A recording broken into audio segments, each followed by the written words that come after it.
healthier, more successful. But our lack of discipline prevents us from sticking to these things in the long term. Most of us are on and off with our habits, starting when we feel motivated and then quitting when that bout of motivation ends. That is why today we are going to talk about how to solve this problem of self discipline. How to do the things that we say we are going to do despite facing resistance, but without being toxic or shaming, hating, or guilting ourselves into doing so. Rather, we are going to take a more gentle, loving approach to discipline so that we can actually make it effortless. This is everything we're going to cover in the video. So make sure you hit subscribe and like if you are new to the channel, and make sure you stick around till the end because I'll be sharing a list of daily practices that can help you get started in the right direction. Why do we struggle with discipline? Most people believe that discipline is being able to do something that you don't want to do. Now imagine for a second that you are kidnapped and the kidnapper asks you to do all of these chores like cleaning, cooking, and sleeping in a corner. Are you doing these things because you're disciplined, or are you doing these because you're a prisoner and your survival depends on doing them? The more you slave on like this, the more you will resent the kidnapper and try everything in your power to break free. Most of us have a similar relationship to discipline, where we are the kidnappers and our internal intrinsic desires are the slaves that are trying to break free. We struggle with discipline because most of the things that we think we have to do in order to live a happier, more fulfilling life are not aligned with the things that we want to do. And what are these things that we want to do? Scroll Instagram, party all night, play video games, hang out with friends, eat junk food, not do the work, not do the assignment, right? Now we are intrinsically motivated to do these things because they are enjoyable, they are fun, they give us that hit of dopamine and instant pleasure. The problem that most of us face today is that we have trained our brains into constantly seeking these cheap hits of dopamine. We have trained our brains to focus on this instant gratification continuously again and again. And in doing so, we step farther and farther away from discipline. And the more we keep working towards these, the more difficult it becomes to get back on track. So, how do we break out of this loop? How do we untrain our brain from relying on these cheap hits of dopamine, and how do we train ourselves to become disciplined? Start by reframing what discipline means to you. Most of us have a toxic relationship with discipline, like we've already established. But what if, instead of shaming ourselves and guilting ourselves into doing things, we started thinking of discipline as a form of self-love? Think of yourself as a parent, and now imagine how you would approach this with your own child. You want them to focus on their health and their well-being and improving their life because you love them and you want what is best for them. Why don't you want that for yourself? Self-discipline is self-love in action.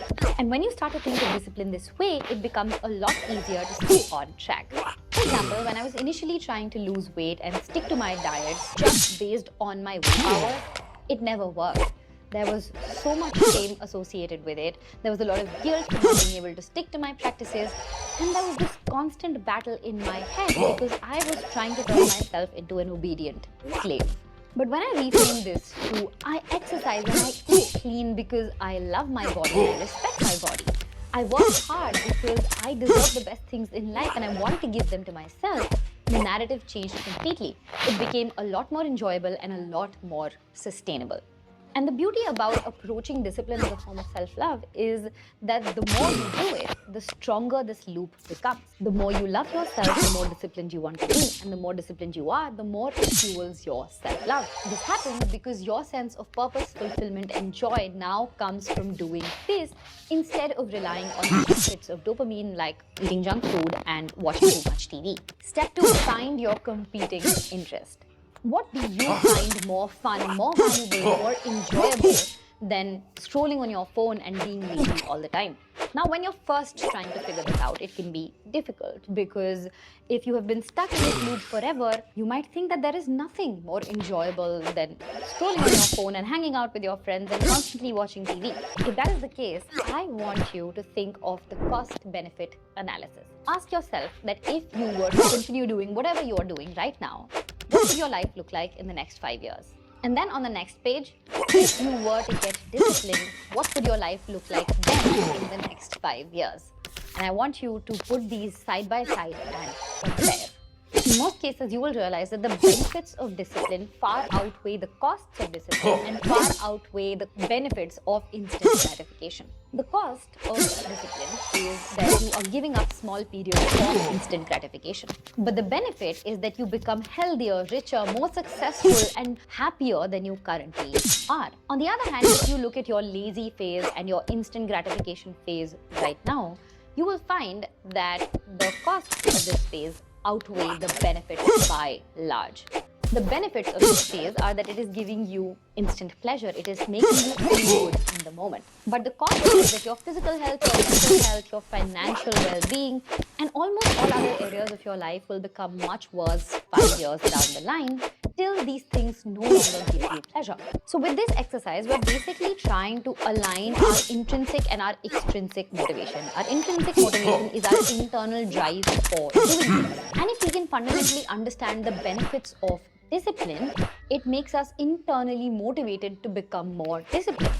And when that happens, we are a lot more likely to stay on track because our internal compass is now aligned with our external motivation. Okay, now that you're here, step 3 is to make discipline a part of your identity. Jai Ho Shri James Clearkey for bringing this concept to the public. He basically says that people act in accordance with what they believe about themselves. A beautiful example of this is Shah Rukh Khan. He believes that he is the king of Bollywood and he works, acts and speaks exactly in accordance with that identity. And this stands true for discipline as well. You are more likely to be disciplined and to stay on track if you believe you are a disciplined person. So if you're constantly saying things like, I'm lazy and I'm not disciplined, no points for guessing how you are going to act. Changing your identity starts with changing the way that you speak to yourself and about yourself. You can do this by speaking affirmations in the mirror. You can do this by journaling. You can also do this by constantly correcting yourself every time you make this mistake. But one of my favorite ways to start is to describe a day in the life of your ideal self or the life of your most disciplined self and answer as many questions about this person as you can. But make sure you write them in the present tense, right? So what do they do for a living? How does their day look like? What do they do from morning to evening? What is their routine like? What do they eat? How do they dress? Everything, all of the questions that you can answer about your most disciplined self, write them down. And I want you to do this exercise every single month till you get to a point where your current identity aligns with this one. And when you're doing this exercise every single month, after you've written down the answers, I want you to sit and visualize yourself as this person. It can sound stupid, it can feel very stupid to do in the beginning, and you might face a lot of internal resistance while doing so, but go ahead and do it anyways, and you're going to thank me for it. Step 4 is creating a system to make discipline automatic. Now, this system has 4 parts: creating an action rule book, getting started, removing friction, and rewarding yourself. Any sort of habit that you create in life follows this basic structure. And if you've read Atomic Habits, you know this. I'm going to try and explain this with examples. Number 1, creating an action rule book. Now, when you're working on changing your identity, it can feel overwhelming. Well, because 1, things are changing, and 2, because you might feel like this is something that you have to do for life, and that is a challenging thing to imagine. So, create a rule book. All of the different things that you think your disciplined self should do, write them down in a list on a piece of paper and put it up on your bulletin board. Then, get realistic. Figure out which of these things can you incorporate into your current schedule, into your current lifestyle without burning out. I would suggest starting with 2 things at a time, 2 or 3 maximum. Now, if you can go ahead and incorporate these 2 things into your life seamlessly right away without any friction, great. But if you can't, I want you to start with the smallest viable action. Let's say the 2 things that you've picked are walking every day and studying more consistently, right? What is the smallest viable action that you can take for both of these things? For walking, it can probably be walking 10 minutes a day. And for the studying one, it can be going to the library every day. Now, for the next few weeks, I want you to focus on doing just these 2 things and forget everything else that you've written so far. Just these 2 things, walking 10 minutes and going to the library. Whether you go and study afterwards is not a concern. You just have to make sure that you get to the library every single day. That's it. You could in fact stack your habits and walk to the library, and that covers your 10 minutes of walking and going to the library. And if you continue to do this for the next 20 days, you are already one step closer to becoming your most disciplined self. Then once you're able to do this for a month on end, you want to increase the frequency of doing these things and then slowly incorporating more things from your rule book till you're able to get to a place where you feel self-disciplined. It's okay if you fall off the wagon. It's okay if you fall short. Just get up, get back on the horse again and do it anyways. Building discipline is like any other habit. The more we do it, the stronger it becomes. We are retraining our brain how to get disciplined and take it away from all of that training that we have given it so far. This happens because of something called neural plasticity, which is our brain's ability to form new neural connections. So each time you take a disciplined action, you are strengthening that neural pathway till over time that action becomes very easy to take. Step 2 of this is getting up and getting started. Now, getting started for most people is a lot harder than sustaining an action that they are already doing, which is why it is very difficult for you to break out of that loop of laziness and start taking action, because your body would much rather sustain being lazy. This happens because of a thing called resistance. Your body wants to continue in the state that it is in. Getting up and changing that state requires effort, and your brain does not want to do that. So, there is a system in place to get started. For me, this system, when it comes to work, is watching a short motivational video and making myself a cup of coffee. And when I combine both of these activities, my brain is already conditioned to take that as a cue to start working. And that puts me in work mode. And I start working. Another example, if you are struggling to wake up and go to the gym, you get a trainer who calls you till you get up and get to the gym. One of my cousin brothers had actually tried this, and this really worked for him because he had the hardest time waking up in the morning. So he hired a trainer, and that trainer would hound him every single day till he got to the gym. And that made it a very consistent habit for him. Similarly, if you struggle waking up in the morning, you could install an alarm clock on your phone that does not shut off until you solve a math problem. So I'm going to leave the creativity up to you. But whatever task it is that you're trying to accomplish, you need to figure out how you will get into that zone where you are just getting started and getting into momentum. Step 3 of creating a system is removing friction, which is basically putting a process in place that helps you overcome any obstacle that you're going to face. One strategy that you can use here is called implementation intention, which basically means that you have an if-then plan for your obstacles. If this happens, then I will do this. Let me give you an example. Let's say that you've decided to go to the gym every day at 9 a.m. But what if you are not able to wake up early enough to go to the gym at 9 a.m.? Then you are going to go to the gym in the evening after office. Now, what if you get stuck late at work in office? Then you are going to download a 15-minute workout video from YouTube and either do it after office, within office itself, or come back home and do it then. You see, you account for obstacles that you are invariably going to face. These are going to come up in your life because life happens. So you already account for, if this happens, then I am going to do this. This strategy was introduced by this German psychologist called Peter Gollwitzer, who found that if you account for the obstacles that you're going to face, you are more likely to stay on track. Another strategy that you can use to remove this friction is something called loss aversion.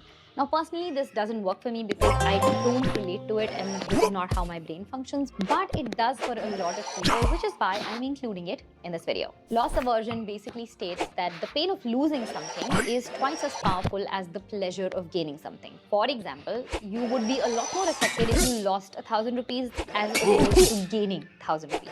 So what you can basically do is set up a cash bet with a friend or online, where if you don't do a particular thing, you end up losing money. For example, if you don't finish your exercise goal for the day, your friend will take 1,000 rupees from you and tear it up or flush it down the toilet. So there's no chance of you ever getting it back. And that can be an incredibly powerful motivator. Just make sure that whatever you are losing is painful enough. And the final step of creating your system is setting rewards in place. Having milestones in your journey and tying those to rewards, to actual tangible physical rewards, is very essential for long-term progress. This basically ties in with our dopamine reward system. When you tie disciplined activity with a reward, you are signaling to your brain that being disciplined is inherently fun. It's inherently enjoyable. And that's why I want to do more of it. What that reward is going to be is something that I leave to you because different people enjoy different things. When I started my healthy eating journey, my reward was a cheat meal at the end of the week, and it was very, very helpful in helping me maintain that streak of eating clean 6 days a week. Similarly, I had number goals when I started YouTube, and Having those goals in place made it a lot easier for me to stick to my progress. And keep in mind that after you continue doing this for a while, the results you get out of your discipline actually become the reward and they fuel further discipline. Coming to step number 5, optimizing your environment to reflect your new identity. There is enough psychological research done that tells us that our environment directly impacts our identity, our motivation, and our sense of discipline. If you hang out with disciplined people, you are more likely to be disciplined. If you hang out with indisciplined people, what is going to rub off on you? So going back to the drawing board, ask yourself what your environment looks like for you as a disciplined person. Or what does your physical environment look like? What are the kind of people you're surrounded by? And then act step by step to change your environment so that it reflects this identity. For example, if your disciplined self exercises regularly, you will have a lot of fit friends, you will have a gym membership, you will have your clothes laid out the night before, you will have your workout downloaded, all of that jazz, right? If your disciplined self does focused work, your desk will not have distractions, you will put your phone on silent when you're working, you will not be surrounded by other distracting elements, things like that. If your disciplined self eats healthy, there will be no junk food in your house. When you go grocery shopping, you shop for healthy food. I actually personally do this and I'm so proud of myself that there is zero junk food in my house at the moment. The more you optimize your environment to match your identity, the easier it becomes to stay disciplined. And keep in mind that this is a gradual process, not an overnight one. Now, everything that we've talked about so far is to get you in the momentum, to get you started with discipline. But what if you start strong and then life gets in the way? What do you do then? Then you create a system to sustain discipline. This step is about ensuring that you don't burn out, because discipline can be exhausting because it's not our default setting. And this is going to look different for everyone. I, for example, am an able-bodied, unmarried person with very little responsibilities besides taking care of myself. And so I have a lot of privilege and things are easier for me. On the other hand, things might be hard for you. Your family conditions might not be conducive, you might have kids, or you might have very long working hours. And in that case, you will need a lot more time for rest and recovery. But whatever your situation might be, these next 4 steps are something that you can adopt and optimize for your particular situation, right? The first is separating your self-worth from your discipline. Often when we fall off track from any habit that we're trying to build, including discipline, we can get into a shame spiral. But you're not a bad person for falling off the wagon. You are not inherently lazy just because things didn't work out. You need to give yourself room for error, for mistakes, and for learning from those mistakes. Self-compassion is the only way to ensure that you remain motivated in the long run. If you beat yourself up about it every single time you fall off the wagon, you are always going to be demotivated. And you're never going to want to do it again to avoid those feelings of shame and guilt. The second thing you want to do is treat discipline like a science experiment, where you create a hypothesis about a particular thing that you want to be disciplined about. And then you test that hypothesis out. See what works, see what doesn't, double down on the things that are working, and then eliminate the things that are not working. When you approach any habit, including discipline, like this, like a science experiment, you're basically treating failure as feedback. And when you do that, it takes away all of those negative emotions we often associate with failure. And when that happens, it becomes so much easier to stay on track. The third thing you want to do is make it enjoyable. And this is separate from the rewards that we were talking about earlier. This just means that within the actions that you're taking to be more disciplined, choosing actions that are inherently more enjoyable for you. For example, if your goal is exercising but you don't enjoy going to the gym, forcing yourself to show up at the gym every day is not going to be very sustainable. But on the other hand, if you pick an activity that you find fun, maybe it's going for a walk with your best friend, maybe it's joining a dance class, and if you do those activities, you are a lot more likely to stick to your goal, to stick to your path, to stick to your track. The end goal remains the same, just the process of reaching that end goal is a lot more fun for you, making it easier to stick to it for as long as you want. Finally, you want to seek support from the people around you. A lot of people will have you believe that discipline is this thing that you have to do in isolation, but that is not the case. We don't live in isolation, we don't work in isolation. So when we look at discipline, we have to look at it in relation with everything else in our life, including the people in our life. And that means that when things get tough, having a support system can go a really, really long way. Whenever you hear any success story of anybody in any field where discipline has gotten them somewhere, you will see that their family, their spouse, their team members have actually all supported them to help them reach where they are. So ask your partner, your friends, your family to help keep you accountable. For instance, since I got on this weight loss journey, I have asked my family members to not comment on my looks and to not comment on my weight, because I am trying to maintain a positive mindset. I'm trying to manifest things into my life. And when somebody becomes negative or when somebody negatively comments on your looks, it can really mess with that partner. Similarly, I have asked my friends to not force me to eat out. And similarly, I have asked my partner for accountability in the gym. So go ahead, figure out who these people are who will support you on this journey, and then don't be afraid to ask for help. And this gets us to the final part of the video, a few daily practices that can help you kickstart this discipline journey. The first thing is daily affirmations for discipline. I am displaying all of the ones that I use on the screen, so you can screenshot this page or pause it and note these down. And I practice these right in the morning when I'm doing my journaling practice. I will write them down along with the other affirmations that I have. Using affirmations basically shifts your identity and your narrative towards yourself. The next thing I do is keeping my physical health in check. Your mental health relies hugely on your physical health. So drinking enough water, eating nutrient-dense food, taking my supplements, doing some sort of physical movement every single day. Yes, I know that it takes discipline to get here, but if you can get started with these right off the bat, it can really aid your journey. The third thing I do is creating weekly and daily plans for my day, right? So I sit down every single Sunday and I jot down what I need to get done during the week. This includes both things related to my personal goals and my work goals, and I get an overview of what is it that I need to get done in the week. And the second thing I do is every morning I sit down and I create a to-do list of the tasks that I need to accomplish in the day. This just keeps my headspace very clear and makes it a lot easier to stay on track. It's like meal prepping, so that everything is in front of you, you know what to get done. So even if you fall off the wagon here and there, you can always check this and get back on track. The next thing that I do is I use this app called Habit on my phone for habits that I'm trying to build or habits that got broken somehow and I'm trying to rebuild. And you basically input all of these habits, it sends you daily reminders, and then you can just check them off once you've done those habits. And finally, I have an accountability partner who I discuss my day with. So we exchange notes on what we plan to do for the day, and then at the end of the day, we discuss how much we got done. And when we both do this, it keeps us both accountable. So just as a summary, this is everything that we covered in the video today.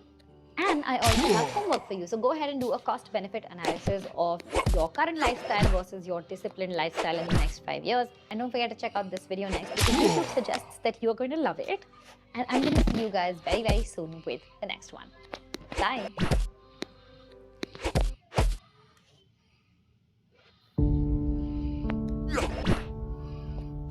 Sometimes success is merely hanging on when others would let go. Not doing anything spectacular or out of the ordinary. Not leaping a mile or jumping over a mountain. But simply carrying on. Thomas Edison has a famous quote that's really stuck with me over the years. He says, "Many of life's failures are people who did not realize how close they were to success when they gave up." Right? How close they were to the finish line when they turned their back and said it wasn't worth it. It's really an interesting thing to grasp. Right? Success is seeing what others can't. It's believing when others don't. It's taking the abstract visions, those pictures in your head, the make-believe, and finding the courage to make them real, bring them to life. It's this constantly evolving process, and it grows a little bit every single day. Sometimes we feel that progress. We feel the momentum. We do something big and it's exciting. And sometimes the progress feels small. And then there are times when we get knocked down and we don't see it at all. We feel like because we weren't validated that we lost. That we failed, that it wasn't enough. We forget that's part of the process, that progress is a journey. And it goes when you go, and it stops when you stop. Just like that famous Dalai Lama quote, right? The only way to fail is to quit. Period. No one ever stops because they can't. They stop because they decide to. They stop because they see that huge mountain and they think that's impossible. They forget it's only made of little rocks. They stop because they get so disheartened by the distance of the finish line that they forget it only takes a collection of little steps to get there. You don't have to leap the entire distance. You know, I've been there. Right? This is me speaking from experience. It took me years to figure it out. And even now, life is rapidly evolving. I've poured my heart into things that, let's be honest, no one cared about. I've invested in opportunities that fell apart right in front of me. And each time it felt like the end of the world. I've been lost. I've been unsure. Gotten up after things didn't go as planned and it felt like a loser. I had to look myself in the mirror and pick myself back up off the floor. But there's one thing that I kept doing that I never thought twice about. And that's continuing on. Whether life lifted me up or it beat me down, my plan for tomorrow was always the same. Get up and try again. Keep going. And as I sat down this morning with my pen and a piece of paper, I thought, what's the one thing I would want to be told if I started out again? What's the one thing that people need to hear most? And it's to simply keep going. Keep taking steps. Because one day the world will start to make sense. And you'll look around and you will be thankful for one thing. That when most would have stopped, you didn't. When the world said no, you said yes. There is nothing so powerful as a soul that refuses to back down. See, persistence is not an important thing or an essential thing. It's everything. So live as to see. Not what can be lost, but what will be gained. Find that light in darkness, even if it's a flicker, even if it's a spark. See, every loss makes you a little tougher, and every instant of sadness uncovers something beautiful. Every moment of fear teaches you to be a little braver. Every broken heart opens the door to a new connection.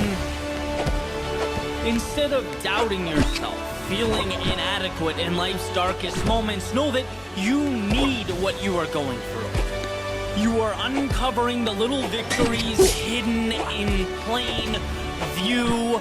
So when the world feels like too much and your patience is thin, be stronger than that voice in your head begging you to think small.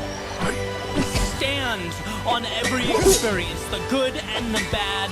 Let it elevate you to a beautiful tomorrow.